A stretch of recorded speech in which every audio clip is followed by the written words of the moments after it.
স্থায়ী ক্যাম্পাসের দাবিতে আন্দোলনে নেমেছে রবীন্দ্র বিশ্ববিদ্যালয়ের শিক্ষার্থীরা। এক সপ্তাহ ধরে বন্ধ আছে ক্লাস ও পরীক্ষা।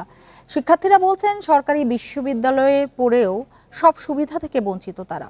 দাবি মানা না হলে আন্দোলন চালিয়ে যাওয়ার ঘোষণা দিয়েছে শিক্ষার্থীরা। ৮ বছরেও নির্মাণ হয়নি সিরাজগঞ্জের রবীন্দ্র বিশ্ববিদ্যালয়ের স্থায়ী ক্যাম্পাস।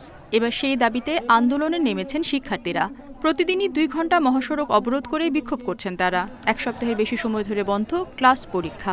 বারবার আবেদন জানিয়েও সাড়া না পাওয়ায় এবার লাগাতার কর্মসূচিতে শিক্ষার্থীরা। ২০১৭ সালে শাহজাদপুর মহিলা কলেজের একটি ভবনে অস্থায়ী কার্যক্রম শুরু হয় রবীন্দ্র বিশ্ববিদ্যালয়ের। শিক্ষার্থীর সংখ্যা বাড়ায় বঙ্গবন্ধু মহিলা কলেজের দ্বিতীয় ক্যাম্পাস ও একটি কমিউনিটি সেন্টার ভাড়া করে তৃতীয় ক্যাম্পাস চালু হয়। তবে লাইব্রেরি, সেমিনার হল, খেলার মাঠ, আবাসিক হল কোনো সুবিধাই পাচ্ছেন না বিশ্ববিদ্যালয়ের শিক্ষার্থীরা। আমাদের একাডেমিক ভবন এক জায়গায়, ২ এক জায়গায়, ৩ এক জায়গায়, ক্যান্টিন এক জায়গায়, লাইব্রেরি এক জায়গায়, প্রশাসনিক ভবন এক জায়গায়। আমরা এখান থেকে ওখানে, ওখান থেকে এখানে শুধু দৌড়াদৌড়ি করে বেড়াই। মহিলা ডিগ্রি কলেজ থেকে আরেক মহিলা ডিগ্রি কলেজে আমরা যে পড়াশোনা করি। আজকে আমি রাস্তায় নেমেছি কিসের জন্য? ক্যাম্পাসের দাবিতে। দীর্ঘ ৮ বছর হয়ে গেছে, এখনো ক্যাম্পাস নাই।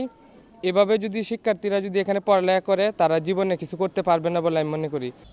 ২৫০ বিঘা জমি থাকার পরও ভাড়া ভবনে চলছে কার্যক্রম। বিশ্ববিদ্যালয়ের উপাচার্য জানান, স্থায়ী ক্যাম্পাস নির্মাণে ৯,০০০ কোটি টাকার বাজেট কমিয়ে ৬০০ কোটি করে জমা দেওয়া হয়েছে।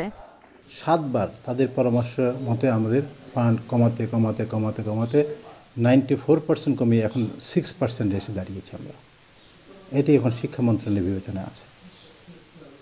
দুঃখজনক সত্য যে ৮ বছরে আমাদেরকে একটি ইটের পয়সা দেওয়া হয়নি।